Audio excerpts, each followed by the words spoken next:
Les magistrats de Kinshasa en République démocratique du Congo sont très en colère contre le ministre de la Justice, Alexis Tambwe Mwamba. Il l'accuse de manque de considération à leur égard. La cause, c'est la récente intervention du ministre lors de l'ouverture des assises du Conseil supérieur de la magistrature la semaine dernière. Pour en parler, nous avons le secrétaire général du syndicat national des magistrats du Congo. Bonsoir, monsieur le procureur. Bonsoir. Vous êtes à l'aise quand on vous appelle monsieur le procureur ou secrétaire général? Les deux sont mes qualités, donc je suis à l'aise. Alors, comment votre syndicat a interprété cette intervention, l'on peut qualifier de sans concession du ministre d'État en charge de la justice, qui est d'ailleurs dans votre secteur? J'aimerais répondre à titre individuel. Comment le syndicat, ça dépend. Donc, il y a des magistrats. En général, les magistrats n'ont pas bien pris en compte les déclarations faites par le ministre de la Justice, parce qu'il faut avouer que le terme était cru, sans de tout, percutant, révélant une réalité qui n'est pas à nier dans le monde judiciaire, mais qui, lors d'une assise aussi solennelle que l'ouverture de l'Assemblée générale extraordinaire du Conseil supérieur de la magistrature, a eu un effet assez percutant dans le mental des magistrats. Ça, il faut l'admettre. C'est comme ça que les magistrats ont perçu un peu ce message-là. Mais en ce qui nous concerne, nous, parce que nous sommes syndicalistes, nous l'avons perçu souvent dans deux volets. Dans un premier volet, d'abord, en tant que magistrat, nous estimons que ce sont évidemment des expressions très dures, mais en tant que syndicaliste, parce que nous sommes plongés dans non seulement le combat pour l'amélioration du sort social du magistrat, mais nous sommes également pour le respect de la déontologie, pour la bonne moralité dans le corps judiciaire, et nous estimons que la plupart des éléments relevés dans le discours du ministre de la Justice, quoique durs en terminologie, ce sont des éléments qui sont réels et qui constituent en fait un casus pour le Conseil supérieur de la magistrature. Ce sont des dénonciations qui doivent être examinées en profondeur pour que la situation au niveau de la justice évolue au mieux du rendement de la justice dans notre pays. Autrement dit, le ministre de la Justice a mal fait d'avoir dit la vérité, tout haut. Je ne dis pas que le ministre de la Justice a mal fait d'avoir dit la vérité. Il y en a qui disent que toute vérité n'est pas bonne à dire. Mais pour nous, les syndicalistes, nous estimons que toute vérité a sa raison d'être dite. Quoique les réactions vont diverger. Toute vérité n'est pas facile à accepter. Mais j'estime que toute vérité a sa raison d'être dite dès lors que dans le fond de cette vérité, on peut arriver à trouver une solution pour que la société évolue. Alors, les magistrats en général, il y en a qui ne veulent pas s'exprimer publiquement. Vous avez pris le courage de parler en tant que syndicat. Ils sont frustrés par des choses qui sont réelles, des choses qui sont décriées par la population, notamment le problème de l'administration de la justice. Le ministre de la Justice le répète, il y a un sérieux problème de l'administration de la justice à cause en grande partie des magistrats qui ne sont pas formés et affectés dans des juridictions spécialisées. Mais ce que le ministre de la Justice a dit, la hiérarchie judiciaire a toujours eu à le dire. Lors des rentrées judiciaires de plusieurs années auparavant, la hiérarchie judiciaire le répète toujours. Lors des inspections au niveau des parquets, au niveau des juridictions, on le répète toujours. Donc ce que le ministre a dit n'est pas nouveau. Il n'y a rien de nouveau dans ce que le ministre a dit. Et pourquoi vous êtes froissé? Peut-être parce que c'est lui qui le dit. Pourquoi il parce devait qu'il n'est pas dans le corps excuses judiciaire que nous avons, où certains magistrats l'ont mal perçu. Mais je voudrais dire que ce que le ministre a dit ne concerne pas tous les magistrats. Ça concerne un groupe de magistrats. Que lui a ciblé. Qu'on peut identifier, pas que lui nécessairement a ciblé, que nous connaissons aussi. Nous devons nous dire des vérités. Nous sommes dans le corps judiciaire, nous connaissons. Nous connaissons les brebis galeuses et nous connaissons des magistrats excellents. Monsieur le procureur, le problème d'affectation des magistrats, c'est un sujet réel. Au niveau du syndicat, vous avez souvent dénoncé cela. Il y a des coins où il n'y a pas de magistrats du tout. Par contre, il y en a 3500 quand même pour tout le pays. Est-ce que ça devrait froisser les gens si on le dit tout haut? Le problème d'affectation des magistrats n'est pas lié forcément au positionnement géographique de magistrats. Mais le problème d'affectation des magistrats est lié à la nécessité du fonctionnement de la justice dans un coin déterminé de la République. Je crois que c'est une donnée qui doit être qui a toujours été prise en compte dans la justice depuis que notre pays est indépendant, mais qui aujourd'hui est en train d'être galvaudée. Parce que les affectations tiennent compte non seulement de la compétence du magistrat, donc de sa capacité technique à rendre le droit, mais également de sa moralité, mais également de son efficacité. Parce que tout dépend du secteur où on affecte un magistrat. Lorsque vous affectez un procureur de la République qui a des remontrances pour arrêter dans un secteur très criminogène, il ne le mérite pas, même si techniquement il est bon. Vous comprenez? Donc il y a aussi un problème d'efficacité, d'autorité. Quels sont les éléments qui entrent en compte pour l'affectation des magistrats? Il y a essentiellement des éléments objectifs. Premièrement, c'est la compétence. Il faut ex aequo le lier à la moralité, parce qu'on ne peut pas avoir un magistrat d'une basse moralité à la tête d'une juridiction ou d'un office. Même dans le cadre d'un simple parquet ou d'une juridiction, la moralité, ça joue. Maintenant, d'après l'importance du secteur d'intervention de la justice, la compétence joue, la moralité joue, mais l'efficacité. Quand vous avez, je donne un exemple ordinaire, vous avez un juge qui reçoit plusieurs dossiers, mais qui prend beaucoup de temps pour rendre sa décision judiciaire. Doit-on l'affecter à une juridiction où il y a un flux élevé de requêtes aux fins de jugement? Je dis non. Autant l'affecter dans une juridiction où il n'y a pas beaucoup de décisions à prendre. Donc l'efficacité, ça joue également dans l'affectation. Il y a plusieurs paramètres dont on tient compte. Ces paramètres, évidemment, sont retracés dans nos bulletins de signalement. N'y a-t-il pas un sous-entendu politique dans ce problème d'affectation des magistrats, justement? Justement, c'est là où le SINAMAC a toujours tapé le poing sur la table. C'est-à-dire que lorsque le Conseil supérieur de la magistrature fait ses travaux, donne ses propositions, afin que ça soit avalisé au niveau de l'autorité du chef de l'État, techniquement parlant, ce sont des propositions qui ont été étudiées, articulées et pondérées au niveau d'un grand organe, le Conseil supérieur de la magistrature. Mais ce que nous constatons, c'est que politiquement, après la tenue du Conseil supérieur de la magistrature, ces résolutions ne sont plus prises en compte. Surtout en ce qui concerne les affectations. Parce qu'on voit clairement dans la nomination des magistrats, dans l'affectation des magistrats, qu'on ne tient pas compte de certains paramètres objectifs pour le bon fonctionnement de la justice. Donc sur ce point, vous êtes également d'accord avec le ministre? Il est ministre de la Justice, il a beaucoup plus d'informations là-dessus que moi, d'autant plus qu'en dehors de sa qualité de ministre, il tient un cabinet d'avocats, donc il a des affaires au niveau du secteur judiciaire, donc il maîtrise le secteur. Ce que le ministre de la Justice a dit, c'est réel. Ce qui a fait fâcher les magistrats, c'est seulement le caractère dur des propos utilisés. Mais tout ce qu'il a dit, c'est réel. Est-ce que dire tout qu'il y a la pratique des 3 V, hein, veste, villa, voiture, c'est dur? C'est dur, mais je dis que l'expression n'a pas été inventée par le ministre, là je le répète également. C'est une expression qu'on attend toujours par la hiérarchie. Je ne sais pas d'où ça vient. Personnellement, je n'y prête pas trop attention. Mais lorsque le ministre l'a répété dans son discours, j'ai dit, eh bien, j'ai posé la question à différents camarades du syndicat. Il dit, effectivement, il y a des collègues qui font cas de ça. Je me dis que pour les 3 V, ça ne peut pas concerner de manière généralisée tous les magistrats. Parce que lorsque vous regardez à travers la République, la plupart, plus de 90% de magistrats travaillent dans des conditions extrêmement pénibles. Mais vivent pas du tout au-dessus de leurs moyens. Je prends les magistrats qui se trouvent à l'Équateur, par exemple. Il y a des magistrats qui font des descentes à pied, à pirogue, sur vélo, sur moto. Le V, peut-être le vélo, oui, mais pas la voiture. Donc, en général, les magistrats travaillent dans des conditions extrêmement difficiles. Et moi, je tiens à le relever, qu'il faut plutôt féliciter les magistrats qui acceptent volontairement les milieux d'affectation durs, en termes de vie sociale simple, parce qu'il y a des milieux où, dans la République, vous n'avez même pas la possibilité d'une prise en charge médicale adéquate, mais il y a des magistrats qui travaillent là-bas. Et encore que s'il faut vous donner les cas des magistrats qui décèdent à l'intérieur, des fois on n'arrive même pas à rapatrier le corps, parce que dans le coin où il est décédé, il n'y a pas de morgue. Alors vous comprenez déjà qu'on ne peut pas généraliser ce cas-là.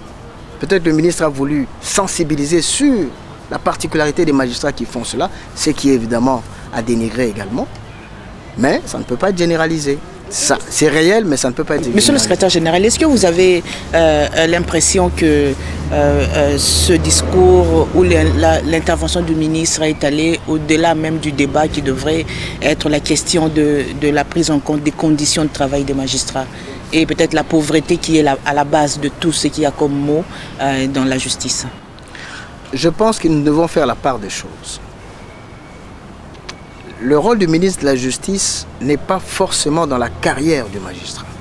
Parce qu'au niveau de la Constitution, au niveau de lois organiques qui organisent le pouvoir judiciaire, ce rôle lui a été enlevé. C'est ça le combat du cinéma. Mais pourquoi l'avoir invité dans une assemblée générale qui discute des carrières? Parce que le pouvoir judiciaire ne peut pas travailler en vase clos. Le pouvoir judiciaire travaille toujours en harmonie avec les autres pouvoirs publics, notamment le gouvernement, qui tient le budget de l'État, qui définit ce qu'on appelle la politique judiciaire, parce que ce ne sont pas les magistrats qui définissent la politique judiciaire, et qui définit particulièrement la politique criminelle. Et en cela, le pouvoir judiciaire devra toujours travailler en collaboration et en harmonie avec le gouvernement. Et à ce titre-là, il ne faudrait pas que cette harmonie soit biaisée par l'hypocrisie. Je note avec un regard froid qu'il appartient au ministre de la Justice de dénoncer ce qui ne va pas dans le monde judiciaire, mais il nous appartient à nous, magistrats, et particulièrement les syndicats, de dénoncer également ce qui ne va pas comme impact sur le plan politique dans le monde judiciaire, parce qu'il y a des trafics d'influence, il y a beaucoup d'ingérences politiques qui empêchent au pouvoir judiciaire de développer son autonomie. Il y a également un déficit dans la prise en compte du social du magistrat. Là, c'est un point négatif sur le plan politique. Pourquoi? Parce que, heureusement d'ailleurs, que le chef de l'État, dans son discours programme du 2011, avait relevé que le salaire du dernier magistrat était de 1670 $. Nous avons fait des démarches, il a affirmé, il a tapé le poing sur la table, mais le gouvernement n'a pas pu nous rejoindre sur ce palier-là. Donc vous n'avez jamais touché... Là également, c'est un point négatif du gouvernement. Parce que le gouvernement a pour rôle, parce qu'il tient le budget, il exécute le budget, le gouvernement a pour rôle d'appuyer tous les secteurs de la vie nationale pour un bon rendement, secteur par secteur. Au niveau de la justice, il faut un bon rendement de l'activité judiciaire. Aujourd'hui, vous donnez l'impression de vous renvoyer la balle entre vous, si c'est le gouvernement qui conteste le travail des magistrats, c'est les magistrats qui disent que le gouvernement ne fait pas son travail. Non, je dis ceci. Il appartient aux magistrats de rendre justice. Un juge qui ne dit pas le droit parce qu'on ne lui aurait pas donné une pécule extrajudiciaire, extra-professionnelle, ce n'est pas un bon juge. Mais quelle est la cause justement de ce besoin du pécule? C'est justement la situation. Un magistrat du parquet qui arrête simplement pour avoir de l'argent, ce n'est pas un bon magistrat. Et c'est ce que le ministre a dit. Et c'est ce que nous devons répéter en tant que magistrats entre nous. Parce qu'il s'agit de la déontologie. Je le dis sans peur d'être contredit par vous-même. Vous êtes fils de magistrat, tout le monde le sait. Et le ministre de la Justice a évoqué le sujet de conflit de génération. À une certaine époque, la justice fonctionnait très bien, selon le ministre. Et aujourd'hui, l'actuelle génération est en train justement de nuire à l'image de la justice. Est-ce que c'est un débat sérieux, selon vous? Il est sérieux pour l'avenir de notre pays et pour le vécu de notre pays. Il est sérieux. Parce que là, je parle sous l'autorité de nos anciens chefs. Et là, je cite particulièrement M. Léon Kengo Wadondo, qui était le premier procureur général de la République et à l'époque, président du Conseil judiciaire. À son époque, puisqu'il faut parler d'époque, moi je ne pouvais pas parler des générations. À son époque, le social était suivi. On nomme un magistrat, on veille à son social, c'est-à-dire là où il doit habiter. Quand il est affecté, on doit déjà déterminer là où il sera habité. Le salaire qu'il sera donné devra être calculé. Ses enfants également, moi je suis fils d'un magistrat, quand j'étais encore enfant, c'est dans un bus scolaire du conseil judiciaire qu'on nous déposait à l'école. Évidemment, ça n'a pas duré, mais ça a existé. Pourquoi ça n'existerait pas aujourd'hui? Pourquoi on ne mettrait pas les magistrats dans des conditions qui existaient ailleurs? Il s'agit d'époque. Moi, je parle des conflits d'époque. Pourquoi aujourd'hui la volonté politique n'y est pas? Parce que c'est une question de volonté politique. Ce n'est pas une question des magistrats. La volonté politique de l'époque. Le débat sur la régularisation des dossiers, ça, il s'agit d'un clin d'œil pour les magistrats du parquet que vous êtes. Et beaucoup ont souvent nié cette question. Au moins, quelqu'un le dit tout haut. Ce n'est pas un problème pour vous de régulariser les dossiers au niveau du parquet. Pour les gens qui sont en détention, c'est le ministre de la Justice qui le dit. Je dis déjà que le ministre de la Justice tenait un cabinet d'avocats. Donc le ministre de la Justice ne peut pas se permettre de dire des choses qu'il ne maîtrise pas. Donc en fait, il a défendu ses propres dossiers, les dossiers de son cabinet. Il n'a pas défendu ses propres dossiers, mais il a parlé d'une situation qu'il maîtrise. Il est avocat, il est ministre de la Justice. Ce qu'il dit est vrai. Et c'est de la responsabilité du magistrat instructeur de veiller à la régularisation de la détention préventive de la personne dont il a privé la liberté. Mais c'est une responsabilité énorme. Si le ministre le dénonce, moi, en tant que ministère public, je dois être froid. Je dis, mais ça, c'est une bonne chose. Il doit le dénoncer. Si je suis distrait, mais je dois prendre ça du bon côté. Parce que la liberté, justement, c'est le principe. Vous ne pouvez pas priver la liberté d'une personne et le négliger à Makala. C'est irresponsable. Il ne faut pas mélanger les choses. Votre liberté telle que vous êtes là, c'est le principe. Est-ce qu'au niveau du syndicat, vous êtes d'accord avec ceux qui pensent que les magistrats qui s'agitent, qui demanderaient même que le ministre présente des excuses pour avoir froissé publiquement les magistrats, c'est un faux débat? Vous savez, à cette question, j'aimerais que ceux qui le disent, parce qu'ils n'ont pas choisi la presse pour s'exprimer, qu'ils disent en quoi le ministre devra présenter des excuses. Moi, j'ai lu le discours du ministre. Tous les points qu'il a développés, ce sont des cas réels. Que des magistrats, d'ailleurs certains que nous connaissons, continuent à commettre comme bavure. Doit-on, au moment où la population est au courant de la situation, voir un ministre de la Justice présenter des excuses pour des cas qui sont récurrents? Je pense mais au début de l'interview, vous avez aussi dénoncé les mots qu'il a utilisés. Moi, je dis que les mots sont durs.